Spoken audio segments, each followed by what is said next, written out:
On very rare occasions do I watch a movie or TV series that leaves me speechless. Compared to other people, I tend to separate fiction from reality quite easily, so I don't develop connections to characters or franchises as often as others do.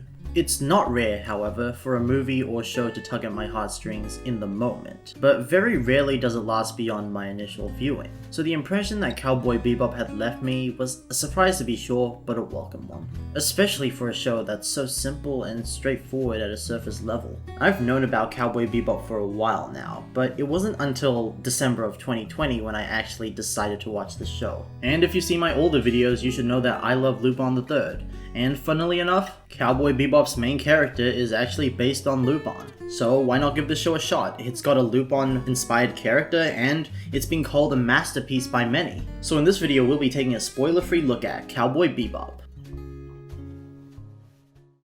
At its core, Cowboy Bebop is a formulaic Japanese cartoon that brings me back to the days of episodic TV series, with very little overarching narrative. We see little hints of the overarching story here and there, but it only truly matters when we actually reach those episodes. Otherwise, we're distracted by the bounty of the week that Spike Spiegel, our protagonist, has to hunt down for their bounty. Although the issue is, Spike always kind of fails.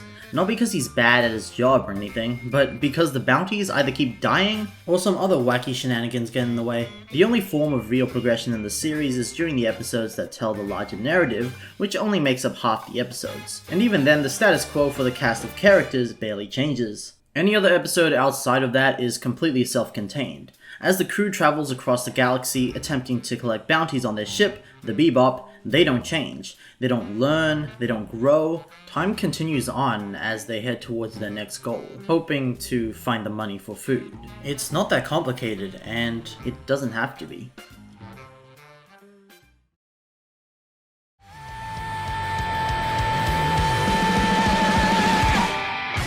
When an anime takes place in a fictional world, the characters tend to be larger than life. They're all wacky or depicted in a way to widen their fictional appeal. But Cowboy Bebop does quite the opposite. With the exception of Ed and Ein, the remaining three and most important members of the Bebop, Spike, Jet, and Faye, feel extremely grounded in reality. Sure, they fly spaceships and get locked into adrenaline-pumping combat with wanted criminals, but once you look away from their job and examine them, what makes them tick, you see very real people. Ignoring the sci-fi elements of their bounty hunting job, in the show they straight up tell you that their work is freelance. They need to constantly keep receiving work, otherwise they won't be able to put food on the table. And simply from that, many adults, especially ones in creative industries, may be able to relate to the crew.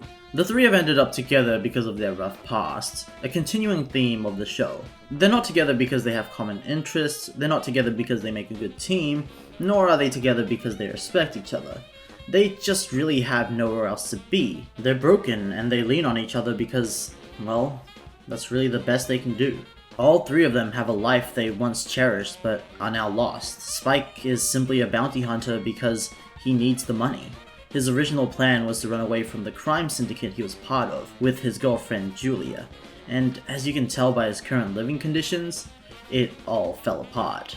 Spike has no real hobbies, he has no passions. He just puts on a cool face and acts as if everything is okay. And no matter how hard he may fight to survive, at the end of the day, to him, whatever happens, happens. The only time he has any form of motivation to truly move his life forwards is when he's told Julia's alive. And that's all there is to it. I didn't need a deep or complex story to get me invested in Spike's struggles. This was enough. It's simple, it's nothing new, but you can believe it. Of course, by no means am I saying Cowboy Bebop is only good on a surface level. What I'm more so trying to say is that what is presented to you is immensely impactful despite being easy to understand. But even so, Cowboy Bebop has a surprisingly rich world behind it. Each episode brings you to a new planet or returns you to a familiar location to learn more about it. We don't really learn much though. We don't even know what happened to Earth until episode 6, and that's common knowledge in the Cowboy Bebop universe. Yet, after that episode, what happened to Earth is the most brought up event in Cowboy Bebop's history, and seems to be the foundation of this alternate future.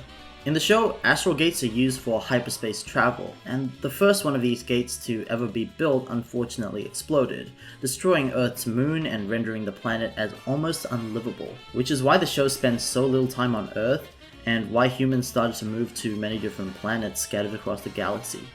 This significant event is referenced again and again on Cowboy Bebop, but is barely elaborated on, and honestly, that just makes the show just a little more of an enjoyable watch. We don't need to focus on an elaborate exposition scene to understand what happened or what exactly something is. We're just briefly told what happens, and the viewer is able to continue focusing more on our main cast of characters and what's happening in the moment. There's no episode dedicated to an entire flashback or a scene that explains exactly what a gadget or a piece of lore means. Instead, we put our faith in the characters. We know that they know what's going on, so all we need to do is watch them and have a good time. I think the most unbelievable thing about Cowboy Bebop is how the director, Shinichiro Watanabe, knew it was going to be considered a masterpiece for years to come. And this is heavily referenced in the show. The work, which becomes a new genre itself, will be called Cowboy Bebop. This random-ass quote that has nothing to do with the story is referenced in the opening and presented a few times during mid-break bumpers. And while the show obviously never became a genre, it's constantly talked about and praised to this day. It also holds up extremely well in both writing and animation, plus it's gone to inspire many pieces of media after it. It's iconic, not just in the anime community, but for anyone who watches cartoons. Every episode also ends with a short message. Most of these messages say, "See you, Space Cowboy," but they tend to change for certain episodes, encouraging the viewer to think more on the episode after it ends. It's a very small touch, but these short messages always leave me feeling a certain way. Even the simple "See you, Space Cowboy" tells me that I'll be seeing Spike again, making me look forward to the next episode. Just that little more. The show itself pulls no punches. There's a scene where Spike and Jet just eat eggs aggressively, and if you haven't seen the show, this will look extremely goofy. Actually no, scratch that. This will look goofy no matter what. But with the music and the context, it's actually an incredibly powerful scene. You don't need the constant anime monologue characters will randomly blurt out during an emotional scene, just how the characters react to the moment. Even in the last episode, when Faye gives her important character development speech, it's very brief. And when characters tell stories as metaphors or analogies, they don't explain it. Instead, they want you to keep thinking. But I want this video to be spoiler free, so I'm not going to elaborate on this any further. This video is more so trying to convince you to watch Cowboy Bebop. It's not meant to be an analysis for people who've already seen it, so just know that the show takes pride in how it's presented, and that makes it a really great watch.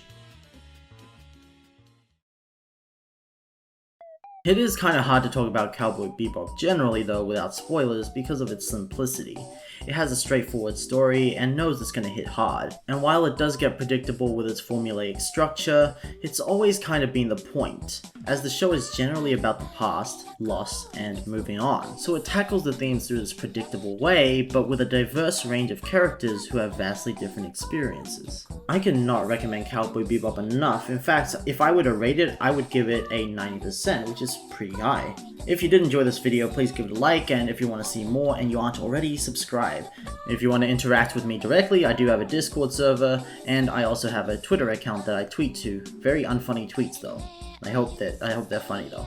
I'm saying it's unfunny to lower your expectations, and then when you see my Twitter account, you'll be like, this is better than what I expected, and then I'll be the comedy king. So yeah, goodbye.